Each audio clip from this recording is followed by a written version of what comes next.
ইস্তফা দিলেন শীতলকুচি কলেজের তৃণমূল ছাত্র পরিষদ ইউনিটের 2 সদস্য। জানা যায়, দুদিন আগে শীতলকুচি তৃণমূল কংগ্রেসের ব্লক কার্যালয়ে তৃণমূল ছাত্র পরিষদের ইউনিট ঘোষণা করেন ছাত্র পরিষদ ব্লক সভাপতি শাহানুর আলম ওরফে লিটন। উপস্থিত ছিলেন তৃণমূল কংগ্রেসের ব্লক সভাপতি তপন কুমার গুহ।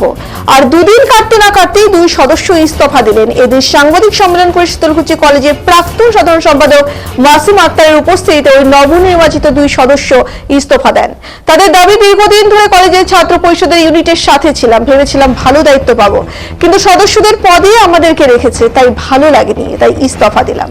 তবে এই বিষয়ে শীতলকুচি কলেজের তৃণমূল ছাত্র পরিষদের ইউনিটের সভাপতি ও সাধারণ সম্পাদককে ফোন করলে তারা ফোন রিসিভ করেননি।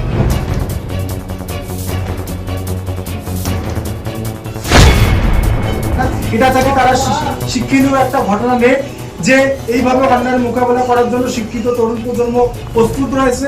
তারা যদি অসৎ কর্মকাণ্ড করে, আমরা হাতে হাত কাঁধে কাঁধ রেখে শিক্ষিত তরুণ প্রজন্ম অন্যায়ের বিরুদ্ধে প্রতিরোধ করে থাকি। আজকে 2 জন দিল, এরপরে একের পর এক প্রতিনিয়ত ইস্তফা কর্মসূচি চলবে।